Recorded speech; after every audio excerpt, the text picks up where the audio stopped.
accepted her, connecting. Fingers crossed. Hi. we're like trying different channels. We're making it work. Okay, am I clear to you? You are a little blurry, but I can hear you. What is going on?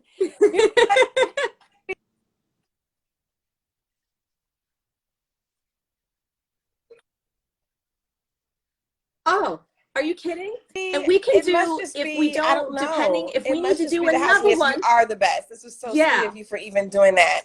I'm figure out. Somebody said now she's clear. I can hear you. Somebody said much better. Now she's clear. We can hear you. Somebody said I can't honestly, hear, but I don't know if they can hear. They said we can see those lashes. If okay, hold on. Jake Bolin said I my Wi-Fi off. That's a good suggestion. She is beautiful, isn't she? I'm just responding to some of the comments. Okay. Oh. Now you're much clearer. You're much clearer. So the audio is a little unsynced, but we can see you clearly and we can hear you. Oh, yes. Your Wi-Fi off. Ah. Okay, yes. now am I clear? Because Jay Bolin said cut my Wi-Fi off. Yep. So we basically have the audio and the video is not synced. So we can see you clearly, and then the audio happens a moment later. Am I here? But you look gorgeous, and congratulations again on your new book. Can you hear me? Of course. Great. Okay, I'll close it out and then I'll bring you back on. Okay. You guys, this is like the epitome of everything is Figureoutable, right? This is what we do. Okay. Add. All right, we're waiting for her to come back on because she adjusted her Wi-Fi. Okay. Okay, yes, you have and me? your audio and your video is synced. Oh, Jay Bolin, if he's still on here, thank you so much. Thank you, thank you, thank you. When Jay was like, cut off your Wi-Fi, Arian, I'm like, okay, let me just cut off the Wi-Fi because that's clearly the problem. Somebody said third time's a charm. Marie, thank you so much. You're so welcome. For your patience. Yes, virtual hugs. Hey, Jacqueline. Yes, Siobhan's like, perfect. I know. Oh my gosh. So thank you, thank you, thank you. I guess, can I somewhat start over? Yes, please. Come on, let's do it. So you guys, we are here for the Fearless Money Mindset virtual book tour. My name is Arian Simone. I'm an author and entrepreneur, and we're pretty much having transparent discussions about money, mindset, and entrepreneurship. And a lot of things I guess would help you guys during this time of just COVID-19 and making different shifts and pivots in your life and even in your business. So I am here with my friend Marie Forleo, and we are talking about her journey as far as when she was introduced to money discussions growing up. So if you can give us another small recap of pretty much what your upbringing was like around money. Yes. So I had, like many of us, so many mixed messages around money when I was a kid. There was a lot of scarcity. There was a lot of fear. It was a lot of messages that, there's never enough. Money doesn't grow on trees. And as I was sharing previously, one of my biggest money memories was actually when my parents got divorced. I was about 8 years old or so. And I just remember these enormous fights between my parents, who I love them both very much. And the fights were not about necessarily substance abuse. They weren't about other people. They were always about money. And specifically, there not being enough. And my mom feeling like she had no control over it, that she had no power, and she just absolutely was terrified about money all the time. And so the day that their divorce was final, I remember standing in the kitchen with my mom in New Jersey, and my mom was on the phone with her mom. And she was crying her eyes out, and her face was just red, and her eyes were bloodshot. And I never heard or felt that level of emotional fear and distress. And it was made a huge impression. And when my mom was on the phone with her mom, she was like scream crying and saying, like, I have nothing. I have nothing. I cannot believe after all this time, I have nothing. Like, what am I going to do? And so I'm standing there trying to process all this as a little kid and just like frozen. When she hung up the phone with her mom, she bent down, she grabbed me by my shoulders, and she shook me. And she said, Marie, don't be stupid like I was. Look at me. I have nothing right now. I need you to grow up, and I need you to take care of your own money. I need you to be independent. You cannot depend on a man. You can't depend on this. Like, it was a whole thing, right? And so that made an impression on me as a little girl. And at that moment, I made myself a promise, because in my child mind, the lack of money or not having enough money meant a loss of love. Not having enough money meant pain between the family. And so my solemn promise to myself was that when I grew up, that I was going to find a way to make enough money so that I could use it as a tool for healing, so that I could, again, I was 8, right? So this is an 8-year-old's mind, that if I could make enough money that I could heal this thing happening in my family. And I remembered there were other kids in school that didn't have enough, and I, flashed on like, oh, well, I could take care of them. Like, it was this notion of wanting to take care of people. And so that kind of formed a lot of this commitment to create wealth as a vehicle for love and healing.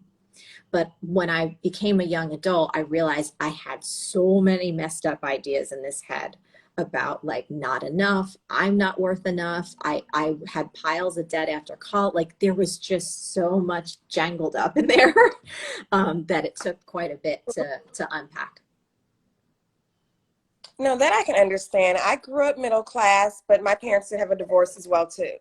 And their divorce, I always thought I could probably call home if I ended up in a situation. I worked 2 jobs through high school, so I wasn't like silver spoon raised by any means. But when I moved from Tallahassee, Florida to Los Angeles, California after school, and they were in the midst of this divorce case, they didn't have any money to send me, and I ended up moving from my apartment to my car after I got laid off. And I was without a place to stay for like 7 months. And what I can say is, of course, a lot of the lessons and things that I learned along that journey have shaped just, of course, my views of how I practice and save and different things of that.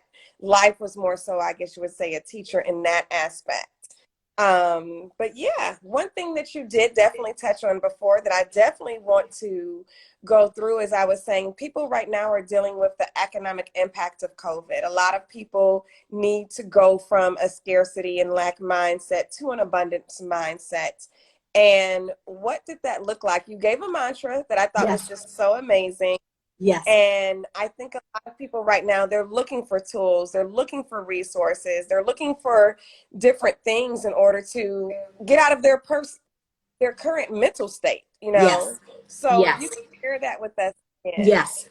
It's a little mantra that I still use to this day. And it was one of the things that really helped me start to change from the inside out, because I knew in my soul, I knew deep in my heart that there was more than enough to go around. But I also was looking very plainly at my checkbook, which showed I did not have enough to cover rent that month. So it was this disconnect between what I knew to be ultimate truth and my physical reality at that time.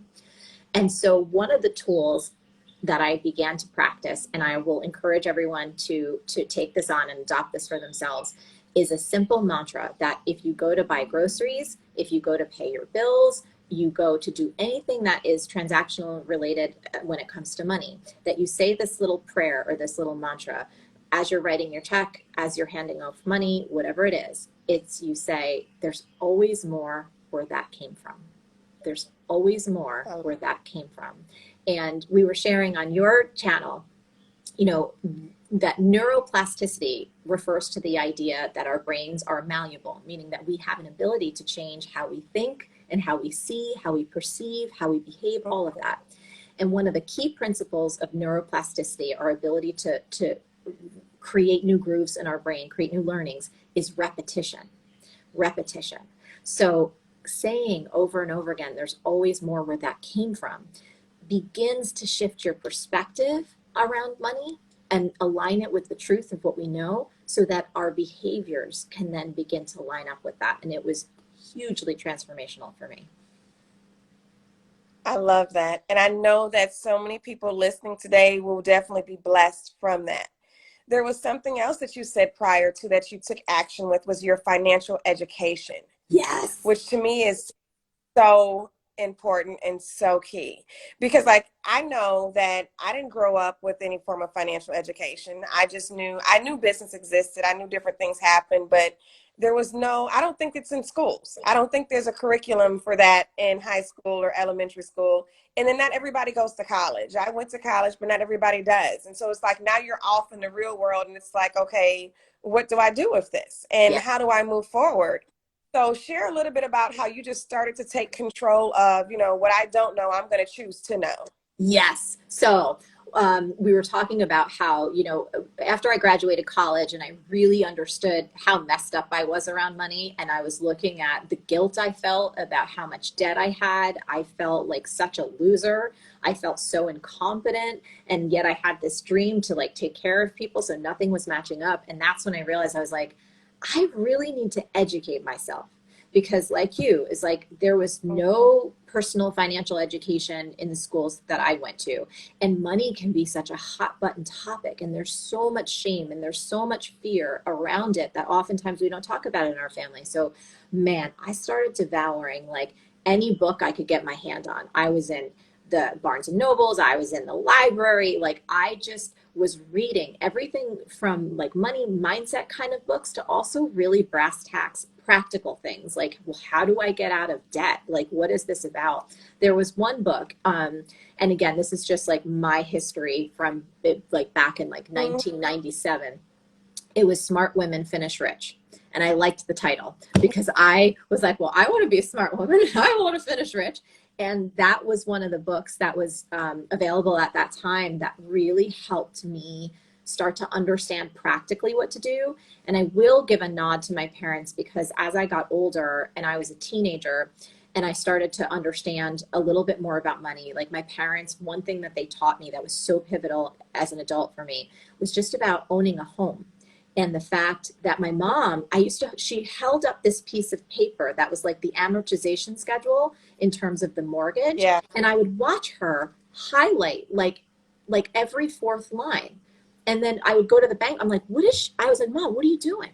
And she said to me, she goes, you can actually pay down your principal and skip all of these interest payments. And I was like, wait, what? I'm like, what does this mean? And she's like, oh yeah. She's like, they don't tell you about this, but if you actually follow their schedule, you'll wind up paying 3, sometimes 4 times the price that you bought your home for, all in interest. And I'm telling you, I was like it was one of those moments. And in that book, Smart Women Finish Rich, David Bob talks about that. And so this idea of education, of like diving in and going, everything is figureoutable, including money, was such a huge step for me in clearing out the toxic negative beliefs and starting to really take responsibility and ownership over what was possible for the future.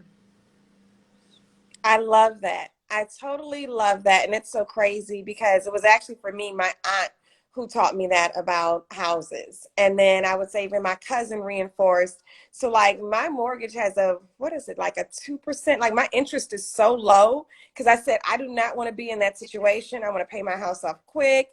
I want the lowest note. I said, I'm not paying for this property 3 times. And it was because they showed me that as well too. So that is definitely key. There was something that you definitely did say about how there's fear around the talks of money. Yes. And that has to stop. It's so taboo. And I don't know why it's so taboo.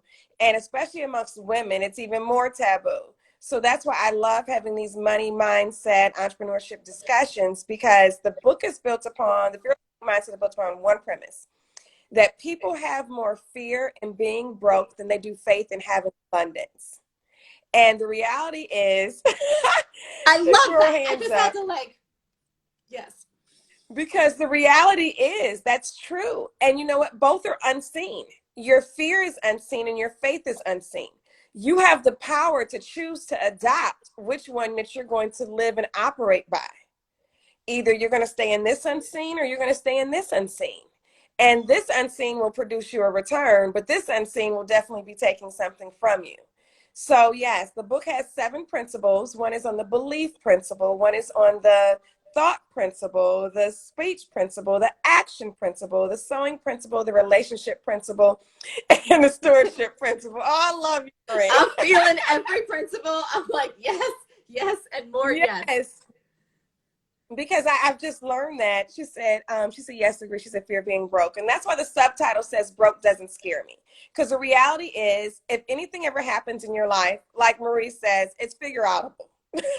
It just is. So you can always figure your way out of all of these different situations, that none of them have to cripple you by any means, by any means.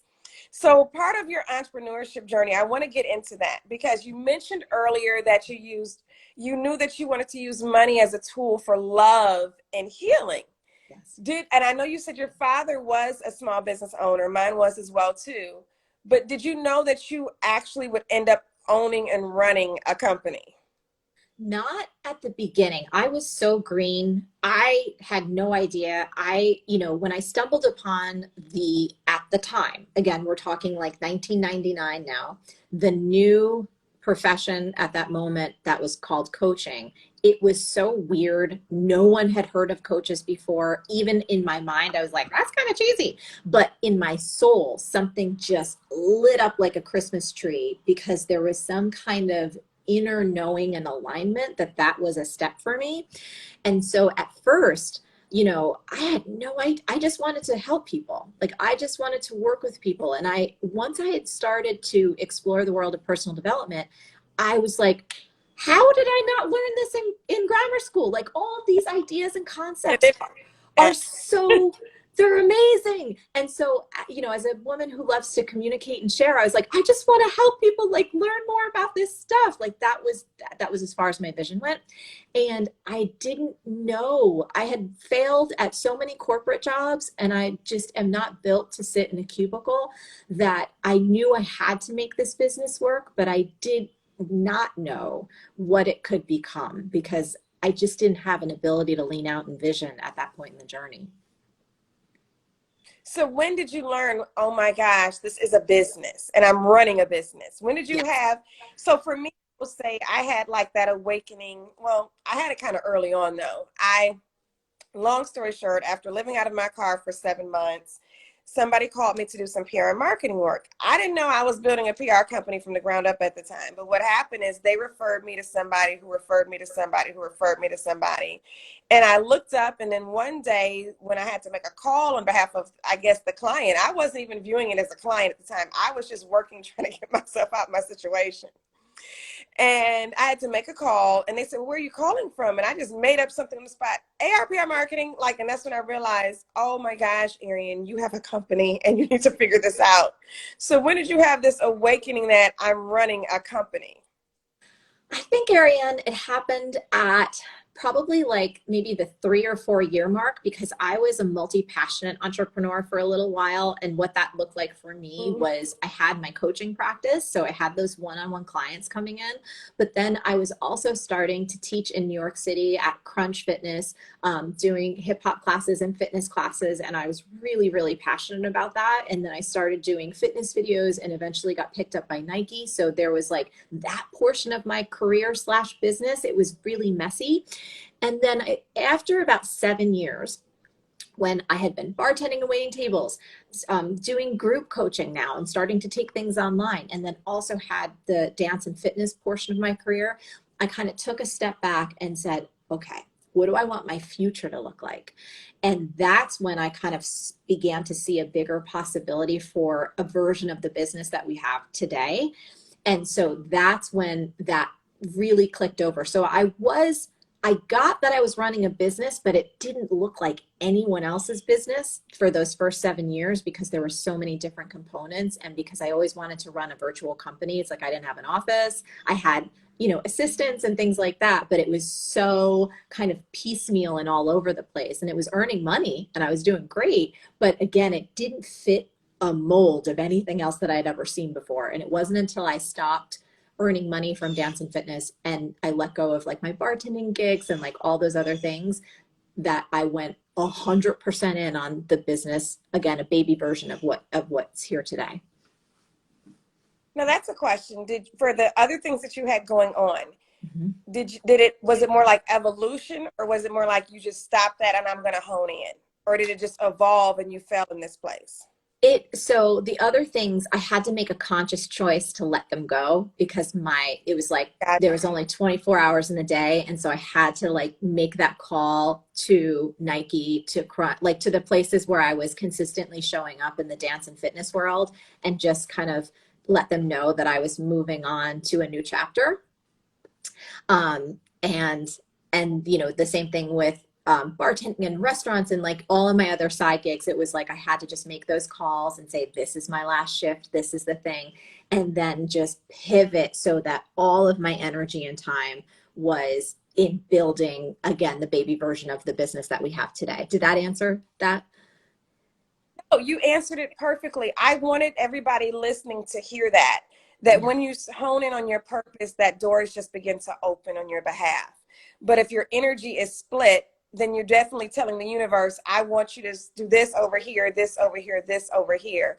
But when you just truly just hone in on one area, that the floodgates just open. So no, you Yes. answered it perfectly. I wanted them to definitely hear that. That is, in all transparency, somewhat of a place, I guess you would say, that I made a decision for this year. We've had multiple things going on. Well, when I had the PR and marketing business, that had just that. So I saw all the floodgates open.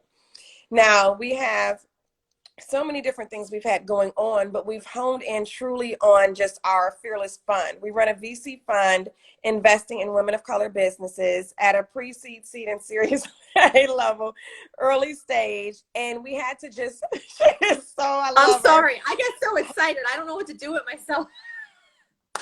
We had to hone in. And the reason why is because we are the first VC fund that is built by us for us. So we had to just hone in and realize, you know what, we have a moment in history right now. We really have to get out here. We're serving a very big community. We're solving a huge problem. And I'm like, I can't be distracted with anything else. I'm just going to have to hone in. So I know what that's like, but I wanted them to hear that because in the midst of, I would say, COVID-19, a lot of people are being forced versus choosing to make, like, they're having to make a moment. Like they have to figure it out right now. Right now. They don't have a choice. Yes. And just knowing the power of what being focused on something that's in alignment with your purpose, having intention behind it, and that things will work out for you, that things will definitely be okay. So I definitely wanted them to hear. So yes, you answered it perfectly, and I understand because I've gone through it recently myself. Yes. So you Let me definitely ask you answered that. this. I want to ask you this. Tell me, how long ago did you make that pivot for this full focus? Oh my gosh, I would say probably even during this time. When the world stopped, I had to stop and sit down myself. So we started the fund just last year. We've had amazing pitch competitions. Sarah Blakely hosted our first pitch competition. The next one was at the Facebook headquarters. And we've had a great time. And I said, you know what? We're going to have to focus in. When we've seen the applications come through, they're in the thousands. They're in the thousands. And I'm like, well, we have a lot of work to do. So instead of having everything going on, it's truly, I would say, the beauty and the silver lining of all of what's happening in the world has made us just focus in on, you know what, we're really making history. We're really solving an amazing problem. We're just going to have to stay and hone in right here. So, yeah, I would say it was more recent. Yeah, I would say it was more recent. It wasn't like this happened in my 20s or anything. This is Yeah. now. This Well, let's is also, I about know we have our pinned posts, but let's I want this book in so many people's hands. Tell us about the book again. Let's get people pre-ordering it right now. Tell us so we know where to go, the name of it, everything. I just adore you for that. Yes. So the Fearless Money Mindset, you guys, it's available now on Amazon for pre-orders. And pre-orders for us as authors, which Marie is just championing, and I appreciate her for it, is so important because it goes towards our bestseller count. So I definitely appreciate her just championing and honing in on the fact that we are definitely promoting a book and celebrating a book today. Writing a book, you guys, is definitely a major feat. I encourage you, if a book is in you, to get that out. The book is amazing, and I'm not saying that because I wrote it. I've already told you guys the premise that it's built off of. It is written for you. It is written for everybody. It's just truly to serve you to be in a state of abundance and be free and financially free mentally. This is not a book that's saying, oh, go make $1 billion or go do that. Everybody has their own financial goals. This is about fulfillment holistically in every single area of your life. There is no good in you being a professional success and a private failure. There's no good in that. This is about you having fulfillment and abundance all over. You want to be fulfilled in your marriage. You want to be fulfilled in your business. You want to be fulfilled in your family life, in all areas. So this is about a holistic approach. The reason why we hone in on money only because we have so many fears in that area. I had no clue this book would come out right after COVID-19. But this is what was planned, and this is what has come about. This is what God had in store. I had no clue. So I know that even right now, it's going to serve you even more. So definitely grab hold of the book. It's available now, pre-order on Amazon. Marie, you're everything for that, though. But yes, I want you guys to definitely take note of it. It has so many funny stories in it. I talk about even how in high school I had a love affair with these Italians, and everybody listening to it, and they're like, oh God, this is juicy. Who are they? And I'm like, honey, this is Gucci, Fendi, Versace. I am not even talking about men right now. I'm talking about a toxic relationship that I was in with designer labels, because I talk about it was toxic. I was given to it. It wasn't given to me. But I am talking about designers. Now, don't get me wrong. When I ended up living out my car and on welfare and food stamps, trust me, I sold those Italians for anything I could do to put food in my mouth. So yes. So yes, everybody's laughing right now, but You're amazing. I tell all the time. Like when I was even homeless, oh my gosh, Maria, I was sneaking into the BET Awards. I participated in a big booty contest that Jamie Foxx had. Yes, do not judge. The prize was $1,000. I came in second place, so I was so upset. I was like, this woman took my money. So most definitely, so many funny stories. So I live life colorfully, and I enjoy it to its fullest. I believe in dancing in the rain. So despite situation or circumstance, you are to have fun. So I know a lot of people are dealing with the pressure of all of these different movements taking place. The racial climate is high. Movements are going on. COVID-19 is happening. I enjoy you even in the midst of, I implore, even in the midst of all of this, that you need to enjoy life. You need to make sure that you are having fun. That I said, dancing in the rain, despite situation or circumstance, you are going to have yourself a good time. Yes. So, yeah. I'm so with you. I'm so with you because this incredible journey called life, we just don't know. And I think that's one of the things that has become so apparent at this time. We have no idea how long we're on this beautiful earth for. And we can feel all of the feelings, and we can be here and witness everything that's happening. And we can allow ourselves connection and joy at the same time. Yes, most definitely. That's what I say. There's been so many silver linings from the March or the February through now, to where if you just grab hold of them and you operate from a place of gratitude. I do discuss that in the book. People always want to know, okay, how can I shift quickly? So that's why I was glad you gave a mantra earlier. I always tell people, you need to keep a gratitude journal. I keep a gratitude journal, and I just write down the things that I'm grateful for, because when I operate from a place of gratitude, abundance is always present. When you're operating from a place of gratitude, you will constantly, you'll see joy in just the smallest things. I saw Joy the other day in a soup can. And I'm serious. So just the smallest things. You want to definitely have, your gratitude list that you just write down, even if it's a few things a day, 10 things a day. If you do it once a week or once a month, it's just definitely a great practice. I encourage my Fearless Money Mindset book to make sure that you keep a gratitude list. That's something I definitely believe practicing, because gratitude is one of the best attitudes that you can just operate from. So most definitely. Yes. What are you grateful for, Marie? Oh, I will tell you, I was just thinking when you're like, I found some joy in a soup can. Can I be honest with you? I found a whole lot of joy in this big thing of mozzarella and tomato and basil the other night. Like I found so much joy in some cheese. I believe I made pasta the other day, and I cut up tomatoes, basil, just pretty much just put in the pan and pan sear till it starts to melt down, season it. You add your spinach fettuccine noodles, some other fettuccine noodles. I'm telling you, and you add your little Parmesan to it, and cut up some garlic. Oh my gosh, have yourself Salt, a good a time. little salt, a little sea salt on top, little sprinkles. Okay, so I want to see if there's anything else that we want to share, and then I need to run to the restroom before I have another live at 1 p.m. But You yes, sure did. I saw you in that page. So yes, no, you are yes. perfect. First, I just want to thank you for your patience. I Oh, want to thank you for your diligence. It's supposed to be 30 minutes. We have gone over due to all the technical difficulties. I want to thank you for just sharing this space with me and giving your wisdom and your knowledge. And of course, no, thank you so, so much. Yes, virtual hugs. Do me a favor. I'm going to need you to save this, because I can't right of now. I hope course. Siobhan was screaming, You helping have me my out. word. So I'll tell you this. I'm Yeah. just going to say this out loud. So I was in our Facebook group last week live with our B schoolers, right? And we were literally talking for 2 hours. And I'm like, oh my God, it's so fun.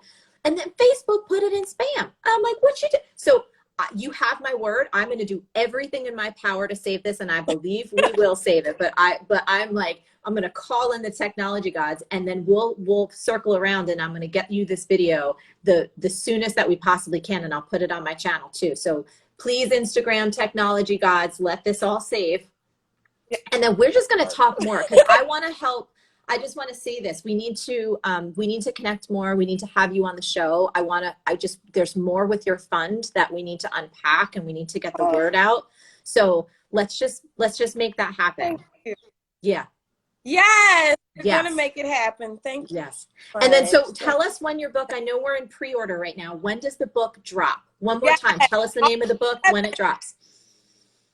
Yes, the book, The Fearless Money Mindset by Arian Simone, drops August 7th. So thank you all so much for supporting. Yes, you are beautiful. You are so gifted. Thank you for this time. Thank you for your work. I love money. I love talking about money. So this is just a topic right up my alley. And I was like just stopping myself from doing the dances with all the principles. So I'm so excited for you. I'm so excited for everyone who watches this to get your book, to pre-order this book, to pre-order multiple copies so you can have a book club with your friends, so we can remove the taboo around money and start helping everyone thrive as much as they can. You're beautiful, my love. Thank you so much. Yes, have a beautiful day. I appreciate you. Thank you. Bye, everyone. We'll see you soon.